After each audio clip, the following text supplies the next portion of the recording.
John Jonason. I'm the head coach and general manager of the Minnesota Moose. Blake Mendenhall, assistant coach and recruiting director for the Minnesota Moose.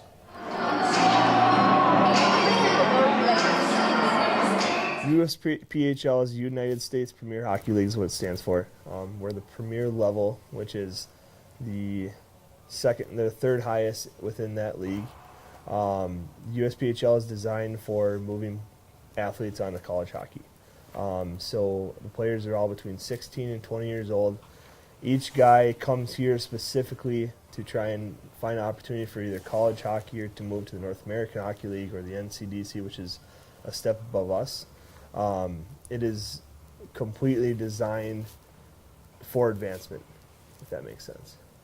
Well, junior hockey there's multiple levels of it. We're considered the Tier 3 level. The next level, the NCDC and the North American Hockey League, are Tier 2.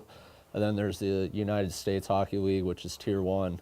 And they're all designed for advancement. It's just different levels of players striving for different levels of college hockey.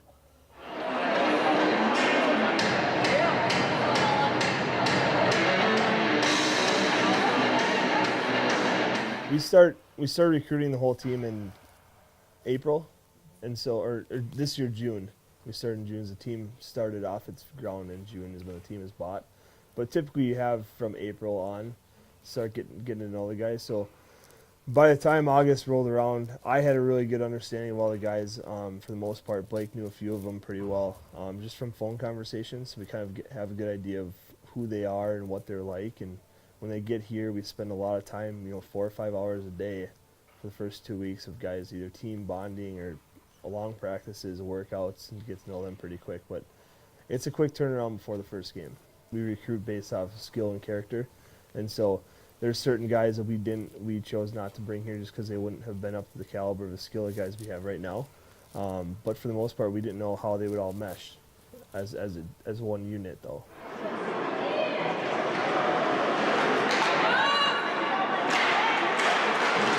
I mean, for encouragement as far as getting the best out of every player at the beginning of the year, it's a lot of time spent around the rink, especially during training camp. We were on the ice probably close to 4 hours a day, and then multiple workouts during the day with team bonding stuff in between. I think we had some ultimate frisbee games, and we've had a few kind of just get-togethers at our billet family houses towards the beginning of the year, which really helps get the guys to break out of their shell, which is the most important thing. I think to get them to mesh as soon as you can really helps build those relationships on the ice as well.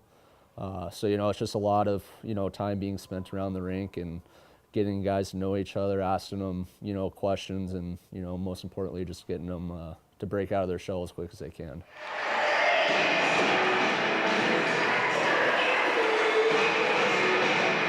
So Billet Family is a family that opens their door to the players to live at their home throughout the season. Most of the time, a Billet family is a family that has either children that are athletes or they're athletes themselves in the past. So they understand what it takes for a player to be successful while living here. Because the players on our team aren't from the local area. I think we only have 3 or 4 local guys, and that's it. And so they're from California, Texas, Arizona. They're pretty much from all over the country and overseas, and so they have to have a place to live. And so a player pays a stipend, and with that stipend, the Billet family provides a room and board, and then also helps feed the player too when they're at home. And so for them, it's basically a second family away from home.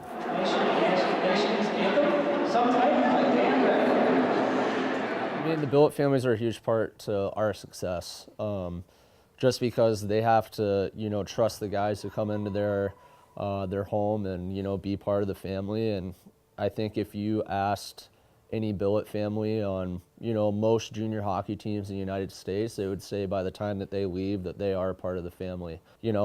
On our end, too, we keep in very good contact with the Billet families as well to make sure that everything is going good.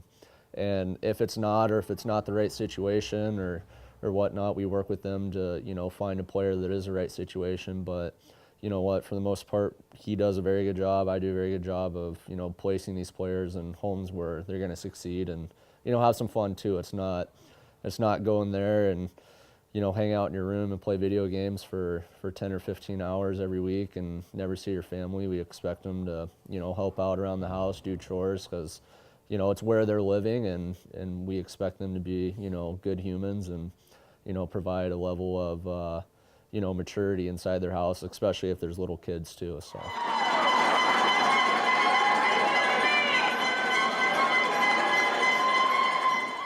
I think the biggest thing is, as a head coach and general manager, the biggest thing for me is it's we discuss a lot of the stuff that we do, but for myself, it's I've been around doing it for a lot longer, so it's more or less almost a mentor role for Blake than anything else, and trying to get him to understand how the business side of it works, whether it's the trades or recruiting part, and then as also during practices, for the most part, I run most of the practices, and Blake helps basically support the practice and runs drills also. As when he does, I'll help support it and help get him ready to when he moves on to be a head coach as well.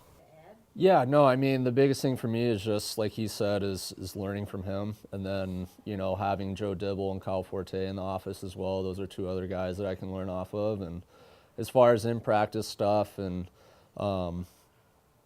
day-to-day operation stuff, I just ask them questions when questions arise. And then out on practice, we talk about, what type of team we want to have. So it's basically just going around the rink and coaching the guys and in the drills, pushing pucks around, being a locker room guy as well. So going in the locker room, making sure they have everything they need and kind of taking care of all the little things that make the operation run smoothly.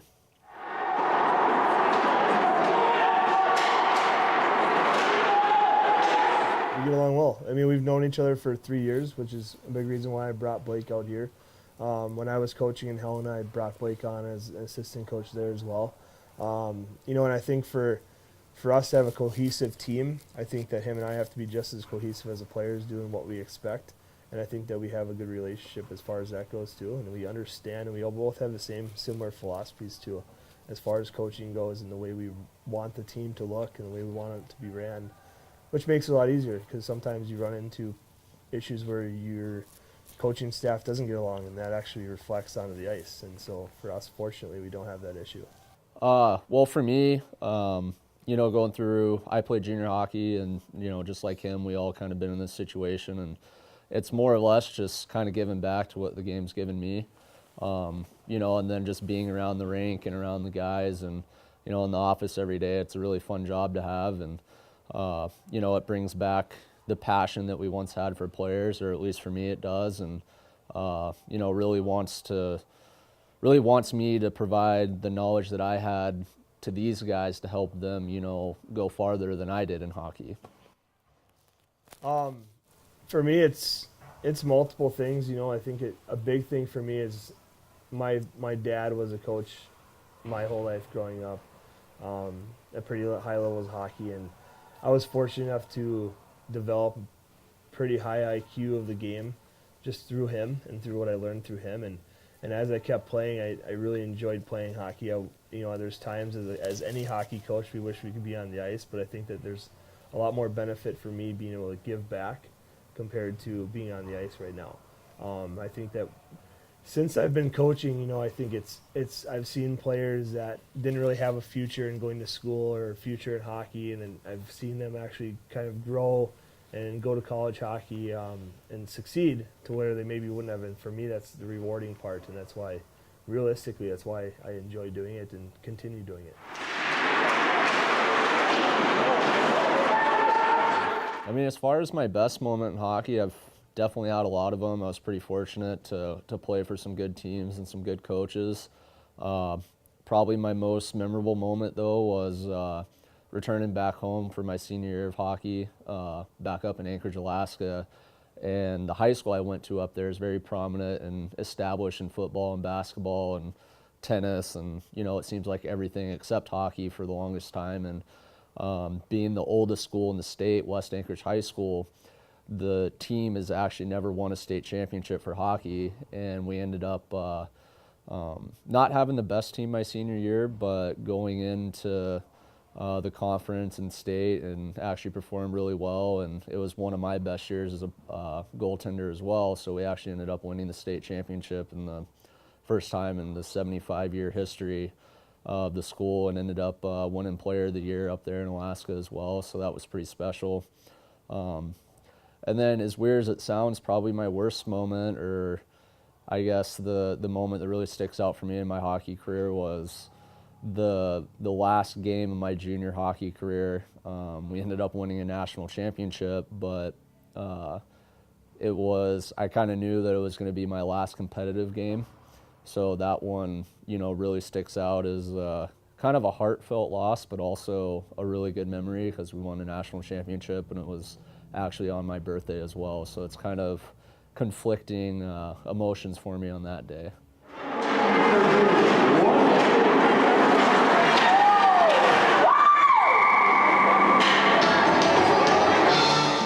Unlike Blake, I didn't win a lot of championships as a player like he did, but I would have to say my most memorable moment as a player was when I was actually 23. I was invited to a pro training camp when I thought my career was done, and I was recruited to that through actually playing at an outdoor pond hockey tournament, kind of like a men's league, and there was a guy there that he was a coach over in Italy, coaching pro hockey, and he was there on break or something brought him back to the U.S. for a period of time, and he came to the tournament, and he actually came up to me after one of our games in outdoor hockey and invited me to a training camp, and ended up going to training camp, ended up making the team, played for a little bit, but for me, it was kind of like a reviving moment for hockey, because I didn't know if I was going to continue being involved when I was at that age. I was more interested in kind of moving on and working, and for me, I saw a new sign where, maybe I'm supposed to be involved with hockey. And so I ended up going to play for a little bit before I started coaching. Worst moments for hockey ever, I would have to say when I dislocated my hip.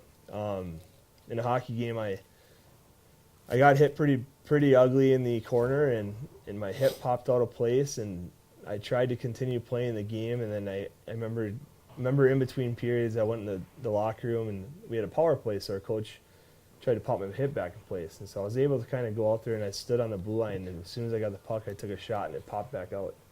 And so I was in crutches for about 6 weeks following that, and kind of an experience that won't really go away, so when you see guys get hurt out here, it kind of brings back those nightmares a little bit of those times when the injury is that bad. But for me, most likely, I think that's probably my worst moment I've had as a hockey player. I think the biggest thing for me is, I see a lot of players that don't have a lot of drive to keep going, and I think this kind of goes for both Blake and I. And we both, I don't think either one of us took our careers as seriously as they could have.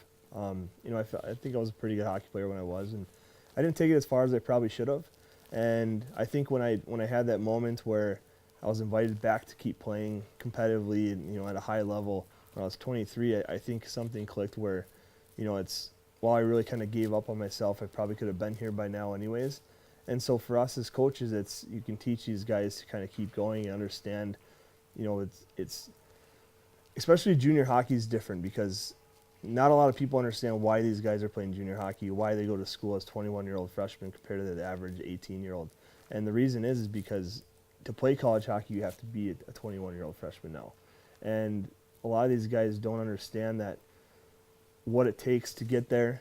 They don't understand, how much hard work it takes to get there. And a lot of them don't. They kind of start losing the love for the game when they're being pushed. And so we try and do it so we're pushing them to a point where they're finding the success and they're actually understanding why they're doing it.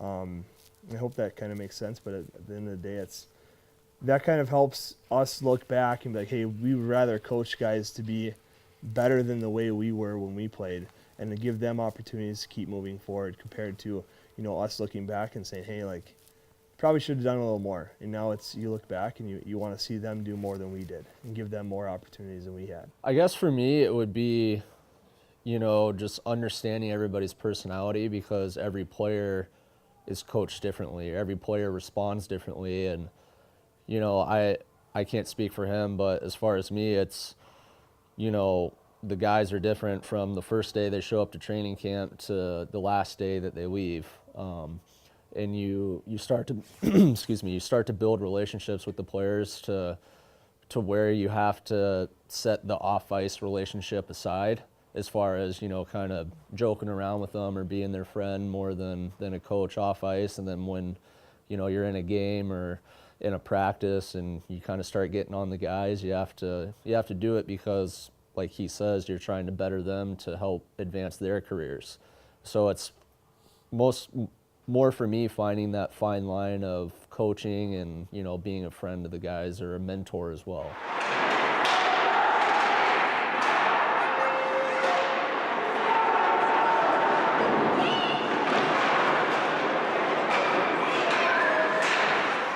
Honestly, this year it's interesting. I think as a head coach, and and I've been doing this for a while, is this team's had more of an impact on me than I have on them, because it's really hard to bring a group of 25 guys into a team and then be where we are right now. And ironically, there's actually another team in our division, the Blue Hawks, doing the exact same thing.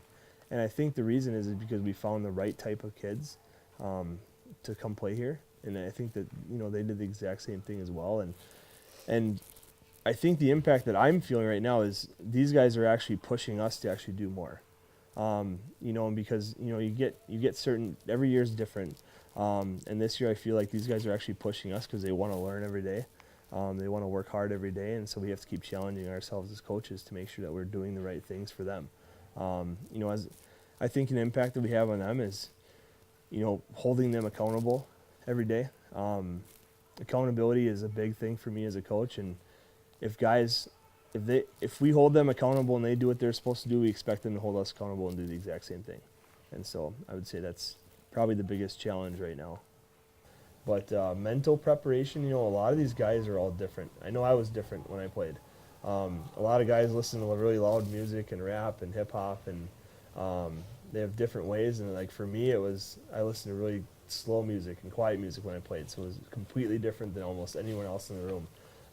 And so it kind of depends on a lot of the guys, the way they handle games. But for us, it's a lot of reminders more than anything else, and making sure that they understand. But at this point in this level, if a guy can't mentally prepare himself for a hockey game, he probably won't be making it very far.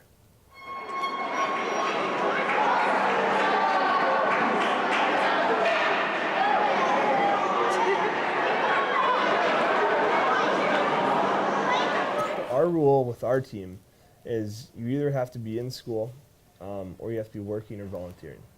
You have to be doing one of the three. And so a majority of the guys on this team actually are taking part-time college courses. Then we have a few kids that are actually online full-time for high school. And so everyone's got to be doing something throughout the year, whether it's work. So if they want to take a break, a lot of guys when they play juniors now it's an opportunity to take a little bit of a break from school before you jump into a full college boat, because being an athlete and going to college is a difficult task. Mm-hmm. And so they take a little bit of a break. But it just kind of depends on a certain player. But if a guy wants to take a break from school, he's going to be volunteering and working.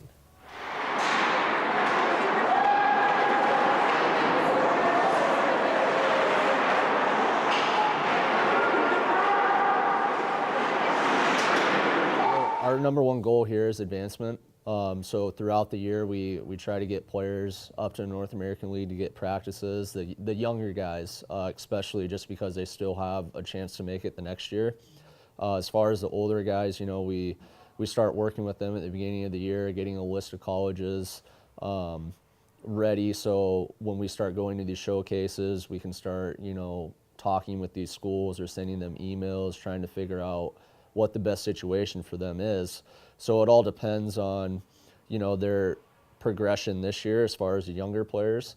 And then we'll start working with them at the beginning of next summer, getting them into camps, North American League camps, and try to get them, at the next level for next season. We'll have a few guys advance next year, and then hopefully the remainder of the guys will end up back with us.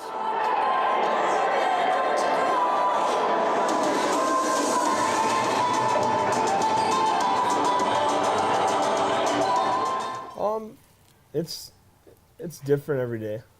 It's I would love to coach the college level. I think it'd be great. I think I'd enjoy it. I think I could do well at it. But at the same time, for me right now is it's kind of I'm in a family first mentality more than anything else. So it's kind of I've moved around a little bit for the last couple of years, and my wife has been nice enough to move around with me and my daughters. And so if an opportunity presents itself, which they may down the road that makes sense for us, then I'd move on. But I've also I think down the road, being a younger coach as I am, I think in a couple of years I might start looking at the business side of the hockey part too. For me, as far as what I would like to do in hockey is, just keep giving back to the game right now, learning as much as I can. Eventually would love to be a head coach at this level or the next level, or just kind of see where it takes me.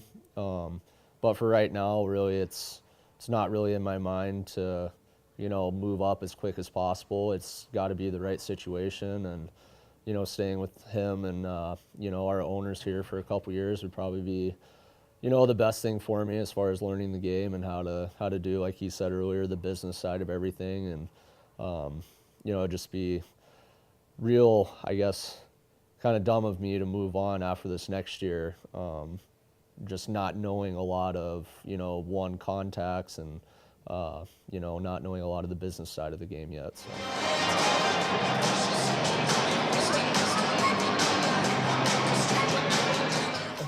I think as far as the importance of supporting the players in the league is supporting what these guys are trying to do, because it's not a hobby for them. It's actually an opportunity to try and advance their life, and find a college education through hockey because it's something they're good at and they're passionate about. I think also too is these guys, we're starting to do volunteer stuff, and I think it's easy to jump on the boat to support a group of 25-year-old, 18, 20-year-olds that are willing to go out and rake leaves for family or donate food or Salvation Army stuff, because they're doing things for the community, and which is what they're going to do and what they do now. And so as far as getting the word out about the Moose, and at this level, biggest part of it is word of mouth.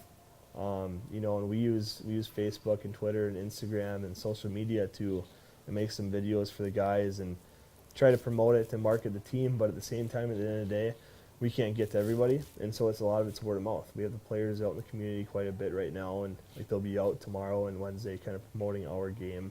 And that's the best way at this level is people telling people what the team is about and what they've witnessed when they've seen the team on the ice, because I think that we're the first junior team in quite a few years at this rank that has, a winning record right off the bat. We're 11-3. We've had players move up to the next level already. We've had guys out in the community. Our first game, we had close to 1,000 people here. We've retained some of those fans that are following home games, and so I think this team is doing some things right, and I think that's something that people can start spreading. I think a championship is something that is very obtainable, if not this year, the next. I think us creating a very solid fan base of 500 to 800 people every night would be awesome. I think we're getting over a hump of the past junior teams. The reputations that they've had in this building is kind of a hurdle for us, but I think that we're slowly getting over that hurdle right now. And I think that's once we're over that hurdle, I think it's the success level can we don't really know where it's going to go. Yeah. But I do think it's going to stick around for a while, and I think that we have the right ownership group to do that, and we have the right passionate people involved to make sure this team is successful. Thank you, everyone.